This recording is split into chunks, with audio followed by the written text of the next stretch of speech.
But I want to start talking to you about what was a huge, and to some, a surprise, that the NHL decided to cancel games yesterday and today. It affected a lot of teams, including our very own Vegas Golden Knights right here in Las Vegas. And I'm one of those people that's honest. And, a few days ago when the NBA announced this, I was wrong.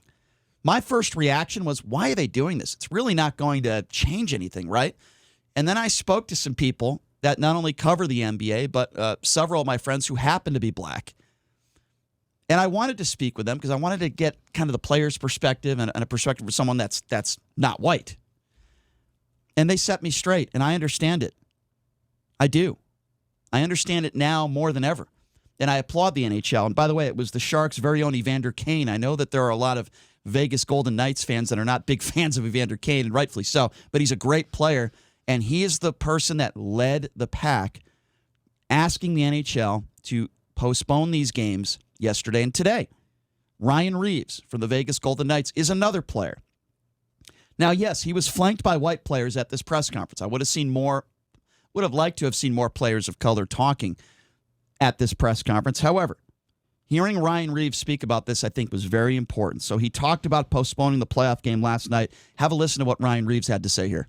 There's a lot of white athletes in here, and I think if you look around this room, there's a lot of white athletes in here, and I think that's the statement that's being made right now. It's great that the NBA did this, and the MLB and the WNBA. They have a lot of black players in those leagues, but for all these athletes in here to take a stand and say, you know what, we see the problem too, and we stand behind you. I go to war with these guys, and I hate their guts on the ice, but I couldn't be more proud of these guys. It's, the statement that they've made today is something that's going to last. These 2 days isn't going to fix anything, but the conversation and the statement that's been made is very powerful, especially coming from this league.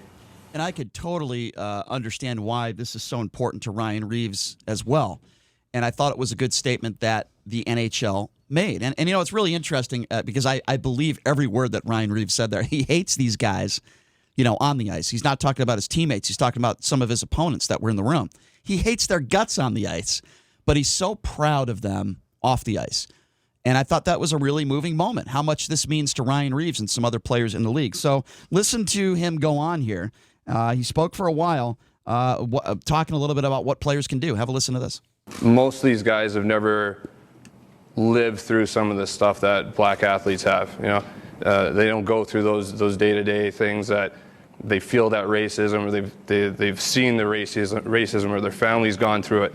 But for them to say, look, we see what's going on in society, and we disagree with it, and something has to change right now. That was my message, and I think I said that standing together here is it's more powerful than anything you can do. We're in a bubble. There's nothing you can do outside the bubble right now, and we can't change anything because we're stuck in here. But together in here right now, that's what we can do. And he also went on. Like I said, he was one of those players that talked for a very long time. And he continued. So have a listen to this cut from him before he finished his remarks. I don't expect every one of these guys to go out and be advocates for this movement, but I'm sure a lot of us are, and that's the biggest thing. You can't just talk about it in the bubble and then go home and live your life. You gotta start being part of it, and I expect lots of us to. I've been a hockey fan for a very long time. And I've interviewed several players over the course of my lifetime that are black that have played in the NHL. Let's call this for what it is. The NHL and hockey is a white sport, mainly because a lot of these players, a good amount of them are Canadian. They're not American.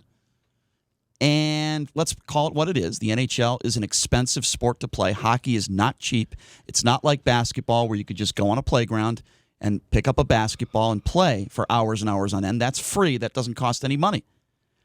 The NHL is, making the NHL, most of these guys, not all of them, but most of them, just like the PGA Tour, come from privileged backgrounds of money.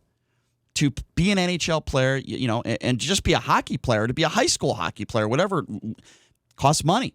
Costs money to buy a lot of equipment. Costs money to get ice time. You can't just go play ice hockey and go on an ice rink and expect that not to cost money. Unless you go on some pond somewhere and you want to die. It's the point I'm trying to make is like golf, hockey is a very expensive sport. Yes, there are more minorities, but it's an extremely expensive sport to play. It also requires ice, Brian.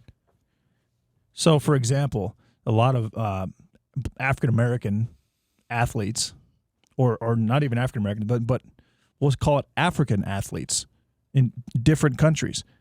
How many ice rinks are there in Africa, you think, Brian?